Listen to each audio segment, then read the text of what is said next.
안녕하십니까? 이제 마지막 49강 해안지형 딱 하나 남았습니다. 바닷가에 있는 다양한 아름다운 지형들을 살펴보는 것으로 우리 세계지리 개념 영상의 마지막 부분을 장식해 보도록 하겠습니다. 자, 그러면 해안지형을 만드는 힘부터 하나하나 설명해 보도록 하죠. 자, 해안지형을 만드는 힘이라고 하면서 파랑, 연안류, 조류, 바람 이렇게 네 가지가 있네요. 자, 이 네 가지의 해안지형을 만드는 힘을 한번 따져봅시다. 먼저 파랑이라고 하면 이게 영어로 웨이브니까 이거 그냥 파도잖아요.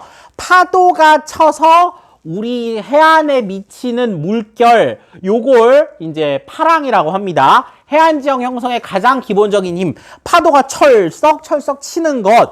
그 다음에 두 번째가 연안류인데요. 요건 우리가 들어본 적이 별로 없을 거예요. 파도가 부서지는 곳, 파도가 이렇게 이제 쏴 하고 부서지는 쇠파대, 하얗게 부서지잖아요. 물결이 오다가 이렇게 철썩하면서 하얗게 부서지는 그 안쪽에서 해안과 나란하게 흘러가는 힘이 있대요. 그림을 보면서 이따가 설명을 해드릴게요. 이게 우리 눈에는 잘 안 보여서 해안 지형을 만드는 데는 되게 중요한 힘인데 잘 보이지 않아서 와닿지 않을 거예요. 그림 보면서 설명하겠습니다. 그 다음에 조류는 밀물과 썰물이죠. 하루에 2번 바닷물이 해안가 근처까지 완전히 밀려왔다가 또 2번은 저 멀리까지 물러나는 요런 힘. 이때 왔다 갔다 하는 바닷물의 흐름을 조류라고 하고, 그 다음에 바람 때문에 파랑이 만들어지고 해안에 쌓인 모래 같은 게 날리기도 해요. 그래서 이렇게 네 가지를 해안 지형을 만드는 힘이라고 표현을 한 겁니다. 자, 보시면 파랑이 이렇게 철썩하고 칩니다. 파랑이 이렇게 들이닥치면 우리 눈에는 파도가 치는 것만 보이겠지만 사실은 이렇게 해안선을 따라서 천천히 흘러가는 흐름이 하나 나타나거든요. 이걸 연안류라고 해요. 그래서 모래가 안쪽으로 갔다가 바깥쪽으로 빠지거나 이게 아니고 이게 연안류를 따라서 이렇게 옆으로 이동하는 요런 장면도 오랜 시간 동안 관찰하면 볼 수 있다고 합니다. 그냥 우리가 해안가에서 몇 시간 노는 것만으로는 모래가 이렇게 이동한다는 걸 좀 보기는 어렵겠지만 길게 보면 이렇게 이동하더라. 그래서 파랑과 연안류 이렇게 그림을 통해서 한번 살펴봤고요. 자, 그리고 이제 이러한 힘들이 어디에서는 모이고 어디에서는 분산되거든요. 예컨대 파랑 에너지가 모이는 곳, 여기를 곳이라고 합니다. 바다 쪽으로 튀어나온 땅을 곳이라고 하거든요. 자, 예를 들어서 이거 죄송합니다. 이게 왜?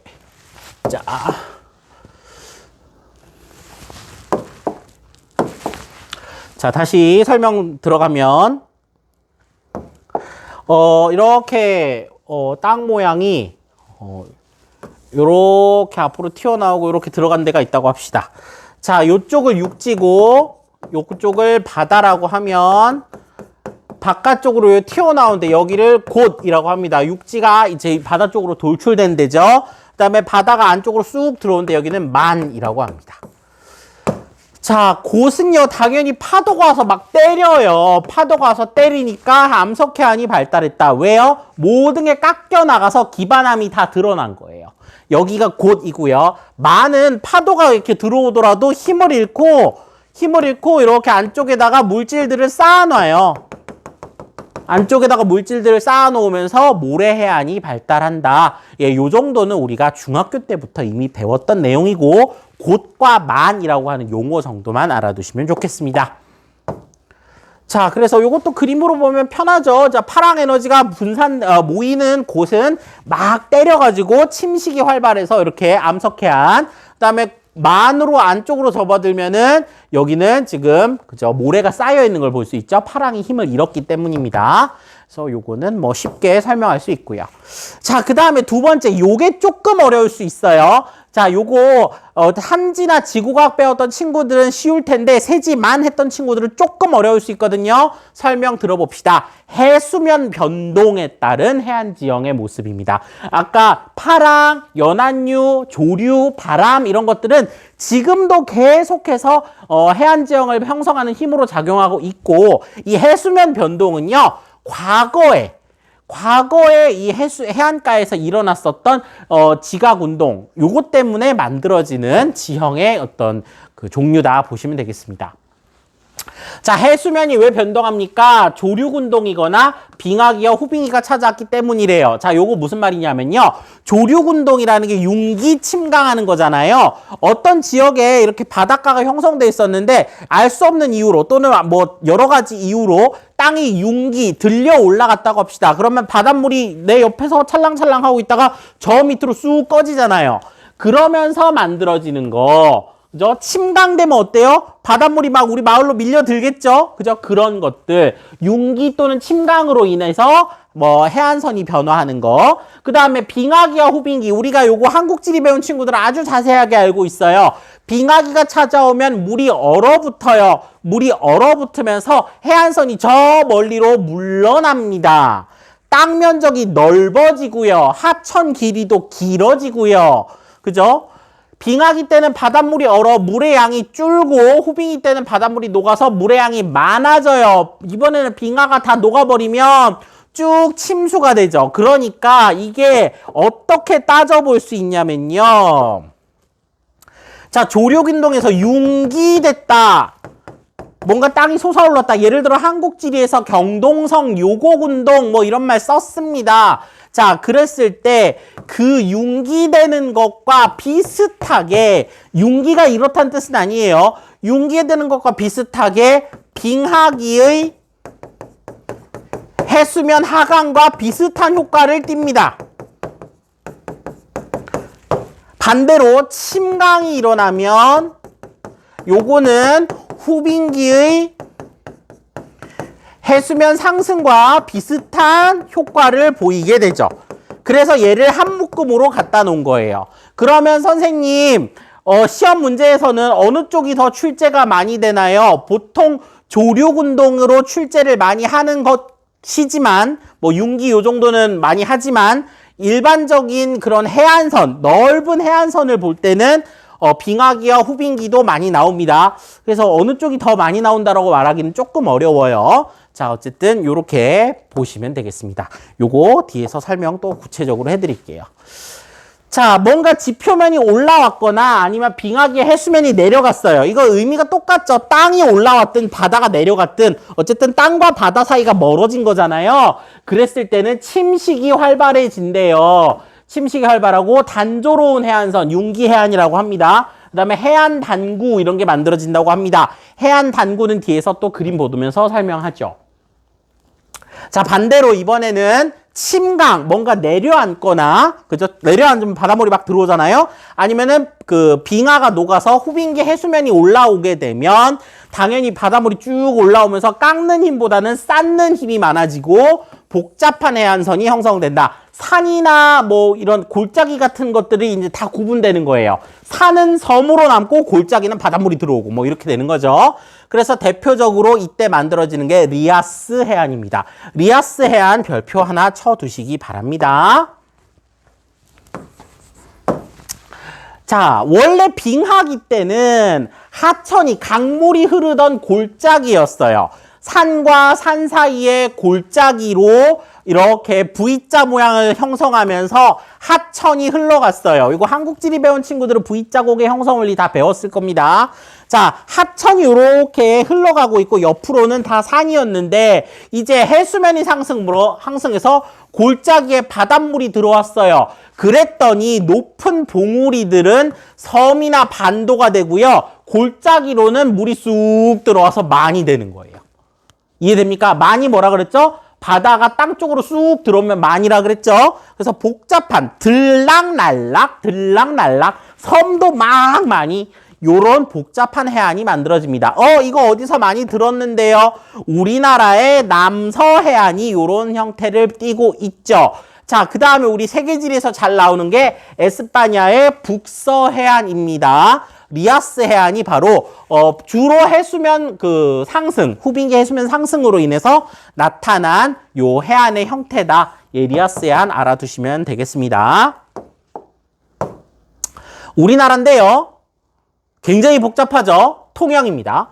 여기 보면은 요렇게 골짜기가 있었던 느낌이 나나요? 골짜기가 이렇게 있었고 이 골짜기 틈으로 바닷물이 들어온 거죠. 원래는 이게 여기가 다 산과 골짜기였는데 이 산이었던 부분이 이렇게 반도로 남았네요. 그죠? 반도로 되고 중간중간에 섬도 이렇게 떠 있죠.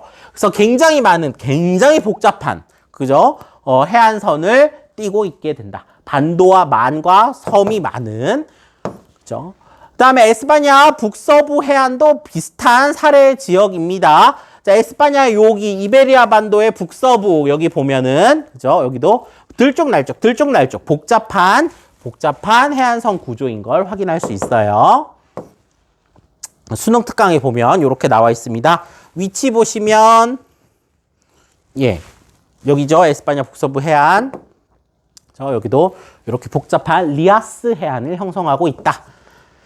자, 그 다음에 리아스 해안 말고 또 나오는 게 피오르 해안인데요. 우리 피오르 요거는요, 이제 지형에서도 우리 빙하 지형 때 한번 배웠습니다. 피오르 해안은 이번에는 아까 강이 깎아놓은 골짜기가 아니고 빙하가 깎아놓은 골짜기가 있을 거예요. 저쪽 고위도 지역에 가면 강이 깎아놓은 V자국 대신에 빙하가 깎아놓은 빙식곡 배웠었죠? U자곡 이게 만들어지고 이 U자곡이 해수면 상승으로 바닷물이 쭉 들어오면서 좁고 길쭉한 그런 많이 만들어집니다. 그래서 요거 리아스 해안이랑 피오르 해안이요. 사실 그 지도로만 보면은 잘 표가 안 나요. 그래서 위치를 좀 알아두셔야 돼요. 대표적인 데가 노르웨이, 뉴질랜드 남섬, 캐나다 북서부, 칠레 남부 4개 다 알아두셔야 됩니다. 왜냐하면 해안선이 복잡하다는 힌트 하나만으로는 이게 리아스인지 피오르인지 구분하기 힘들어요. 그러면 우리나라를 포함해서 에스파냐 같이 중위도 국가들은 주로 리아스 해안이라고 정의를 하는 게 좋은데 피오르 해안을 갖고 있는 지역들도 있다는 거죠. 주로 고위도 지역이겠죠. 자, 그래서 요거 4개는 알아두시는 게 리아스 해안과 피오르 해안을 구분할 때 포인트가 되겠습니다. 노르웨이, 뉴질랜드 남섬, 캐나다 북부, 칠레 남부입니다. 자, 그래서 가장 대표적으로 이 피오르라는 말 자체가 태어난 곳, 노르웨이 북서 해안입니다. 굉장히 복잡하죠. 굉장히란 말 굉장히 많이 쓰고 있어요. 그죠? 이렇게 들쭉날쭉. 근데 얘는 강이 깎은 게 아니고 빙하가 깎은 빙식곡에 바닷물이 들어온 겁니다.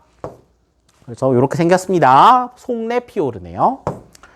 자, 그 다음에 뉴질랜드 남섬의 해안 여기도 보니까 이렇게 안으로 쭉쭉 들어와 있는 거 보이고 우리 수능 특강에서 위치 확인해 보시면 여기입니다. 여기. 그래서 여기도 보면 뉴질랜드의 피오르랜드 국립공원 이런 데가 있대요. 자, 이제 해안 지형을 만드는 힘과 그 다음에 빙하기와 후빙기 사이의 해수면 변동 여기에 따른 이야기를 좀 해봤고 이제 구체적으로 오늘날 우리가 볼 수 있는 해안 지형을 크게 둘로 나누어서 침식 지형과 퇴적 지형으로 나누어 보도록 할게요. 자, 다양한 지형들이 보이는데요. 먼저 해안 침식 지형입니다. 침식 지형. 깎아낸 지형, 주로 곳에서 많이 발달한다 그랬죠. 자, 파도가 깎아놓은 걸 보니까요. 파식대, 파도가 이만큼 깎아가지고요. 땅을 뒤로 후퇴시켰어요. 그래서 파도가 깎아놓은 넓은 요런 그 파식대도 있고요. 해식애라고 해서 파도가 깎아놓은 절벽, 파도가 파놓은 동굴 이런 것도 있고요. 그 다음에 여기 보면은 여기 아치 모양, 그죠? 이렇게 말발굽 모양으로 바다가 여기 통과됐잖아요. 이런 거 sea 아치, 그다음 sea 아치가 무너지면 sea stack 이런 다양한 지형들이 존재를 합니다. 예, 요거 그림 한번 보시고요. 설명 들어가겠습니다. 먼저 해식에 파랑의 침식으로 해안이 절벽이 생겼어요. 땅이 계속 얻어맞으니까 절벽이 생겼다. 해식 동굴, 해식의 약한 암석 부분이 침식돼서 바닷물이 안쪽으로 파고들면 해식 동굴. 파식대는 해식해가 침식을 받아 후퇴하면서 그 밑에 평평하게 파도가 깎아놓은 곳, 요렇게 정리가 되네요. 자, 그 다음에 해안 단구가 있습니다. 해안 단구 아까 여기서 계속 설명드렸죠. 여기 보면 뭔가 쑥 올라와 있는 곳이잖아요. 계단 모양으로 쑥 올라온 데가 해안 단구인데 요거는 그림부터 보고 설명드리겠습니다. 자, 해수면이 있고 파도가 깎았어요. 파도가 깎아서 이렇게 깎아놨습니다. 그리고 뒤로 물러나서 해식해가 됐고 아랫부분엔 파식대가 있죠. 여기까지는 이해됐습니다. 그런데 어떤 이유에서인지 땅이 융기를 했어요. 땅이 솟아오르면 이 파식대와 요 단구면 사이로 이렇게 계단 모양의 땅이 생겼죠. 그래서 이렇게 계단 모양의 땅이 생겼습니다. 아, 해식해가 융기했구나. 해식해가 융기해서 계단 모양의 땅이 됐구나. 이렇게 생각하시면 좋겠습니다. 융기의 원인은 여러 가지가 있겠지만 우리나라 같으면 뭐라고요? 이게 경동성 요곡운동 이런 거였었죠. 자, 그래서 대표적으로 우리나라 같은 경우 동해안 쪽이 융기해안이니까 이렇게 계단 모양으로 융기한 곳 이런 게 이제 관찰이 됩니다. 뉴질랜드 북섬에서도 이렇게 관찰되네요. 그래서 해안단구 다시 설명드리면 지반의 융기나 해수면 하강. 해수면 하강은 별로 나오지 않고 지반이 이렇게 올라오면 현재 해수면보다 높은 곳에 위치하게 된 과거의 파식대를 해안단구라고 한다. 그럼 과거의 파식대니까요. 요거 하나만 더 적어둘게요. 과거의 파식대니까 옛날에 파도에 의해 깎여 나갔으니까 뭔가 침식된 흔적이 남아있겠죠. 바로 둥근 자갈입니다. 여러 가지 힘으로 돌끼리 막 부딪혀서 이제 그 뾰족한 부분이 다 사라져서 동글동글한 돌들이 이 해안단구에 보입니다. 그죠? 자, 그 다음에 씨스택이라고 해서 해식해가 후퇴하면서 남아있는 기둥. 아까 씨아치, 씨스택 이런 거 그림으로 봤죠. 그죠? 해안가에 이렇게 돌기둥이 남아있는 경우가 있어요. 끝내 깎이지 않고 남아있는 돌기둥을 씨스택이라고 합니다. 자, 파식대의 모습. 이게 이제 여기 쭉 이렇게 해안 단구가 그죠? 해식해가 뒤로 물러난 거 볼 수 있고, 그다음에 씨스택 여기 보시면은 여기는 오스트레일리아의 12사도 바위. 여기 되게 많이 나옵니다. 여기도 그레이트 오션 로드라고 합니다. 오스트레일리아의 유명 관광지인데 12개의 바위가 마치 예수님의 12사도와 같다라고 해서 이름이 붙여졌는데 죽기 전에 가봐야 될 관광지다 이렇게 이야기를 하기도 해요. 여기가 사암이라는 돌로 되어 있는데 이 사암이라는 돌이 침식에 굉장히 취약하대요. 그래서 이 파도가 치면 이 사암이 깎여 나가면서 이 기둥이 무너진다고 하네요. 그래서 이미 12개가 아니라고 합니다. 그래서 죽기 전에 가봐야 될 관광지다. 뭐 이렇게 얘기를 하죠. 자, 해안 침식 지형 간단히 살펴봤고요. 이제 해안 퇴적 지형, 바다가 쌓아놓은 거 뭐 있는지 보도록 하겠습니다. 일단 사빈 보이고요. 사구 보이고요. 우리 사막 배울 때도 사구 있었는데 여기는 그냥 사구 아니고 해안 사구네요. 그다음에 사주라는 놈도 보이고 석호 사람 이름 아닙니다. 육계사주, 육계도 이런 것들이 있는데 일단 요 장면들을 좀 떠올려 보면서 요 그림을 떠올려 보면서 하나하나 지형을 살펴보겠습니다. 먼저 사빈입니다. 사빈은 우리말로는 잘 안 쓰지만 영어로는 잘 쓰죠. 우리 바닷가를 뜻하는 beach가 원래 사빈이라는 뜻입니다. 하천이나 해안 침식으로 공급된 모래가 파랑과 연안 유해에 대해서 퇴적됐다. 만 안쪽에 쌓인 거 사빈.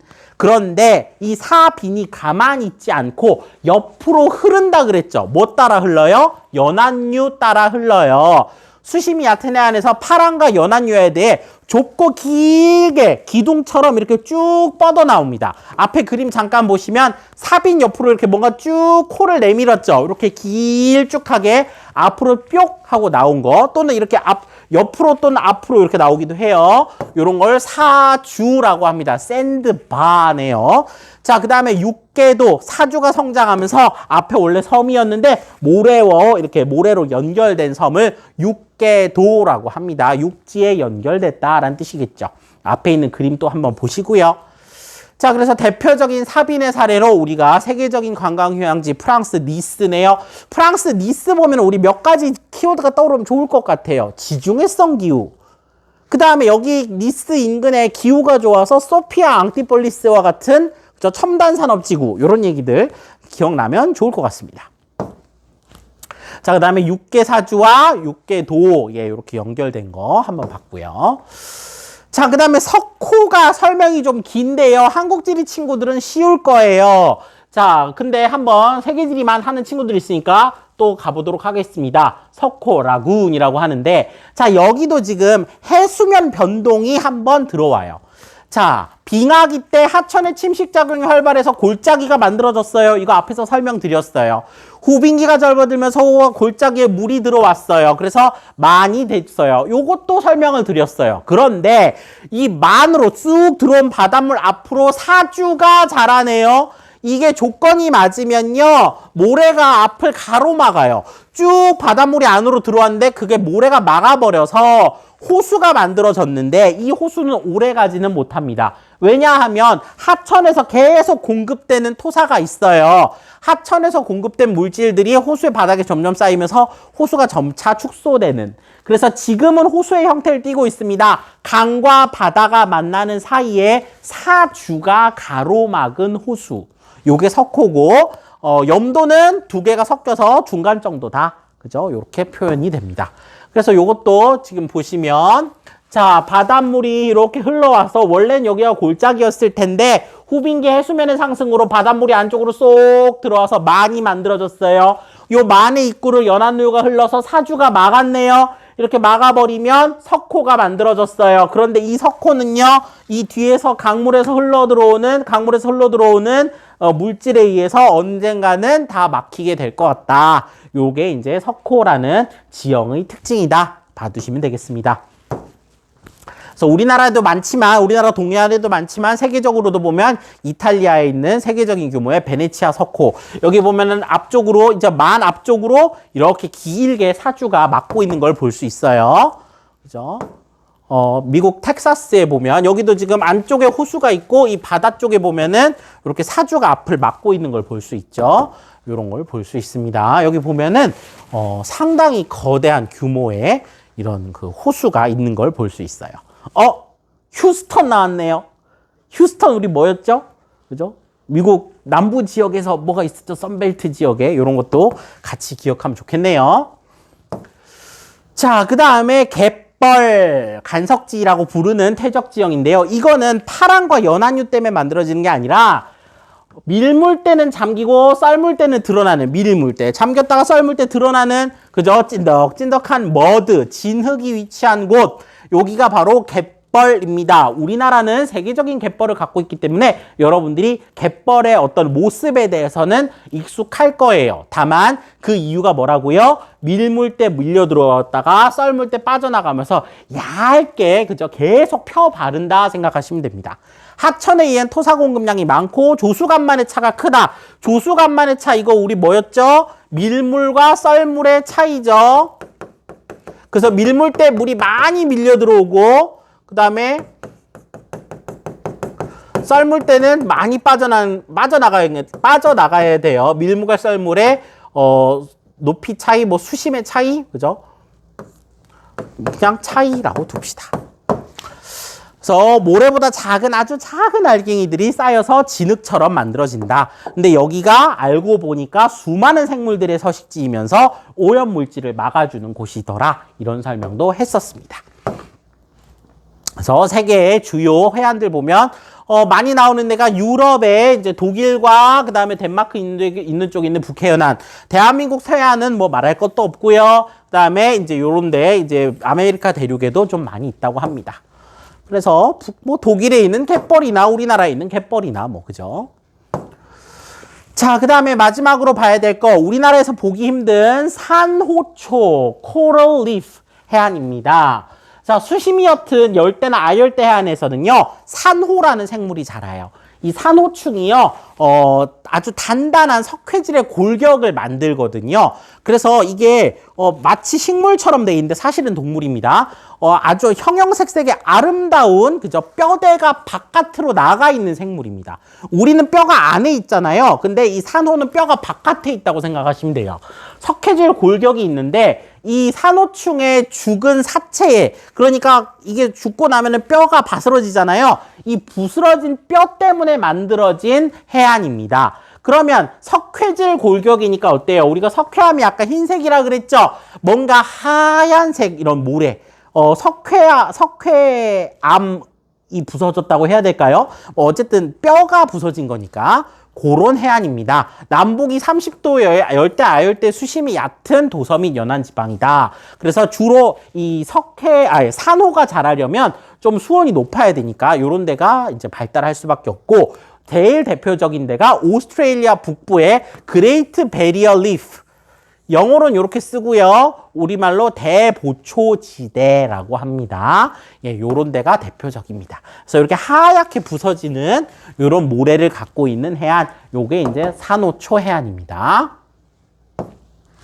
그래서 되게 많은 지역이 있는데 여기 그레이트 베리어 리프가 바로 이 오스트레일리아의 북부 지역입니다. 여기 그죠? 여기가 이제 대보초. 그레이트 베리어 리프라고 하는 지역이다. 예, 알아두시면 되겠습니다. 자,까지 해서 다양한 지형들을 빠르게 살펴봤습니다. 사실 지형은 우리 눈에 보이기 때문에 기후보다는 조금 쉬워요. 그래도 암기 요소가 꽤 많아서 여러분들이 공부하실 때 어려움이 있을 텐데 기출문제 위주로 해서 내신 준비하실 때 도움되시면 되겠습니다. 문제풀이 영상까지 잘 챙겨봐 주시기 바랍니다. 여기까지 해서 개념 영상 마치도록 할게요. 감사합니다.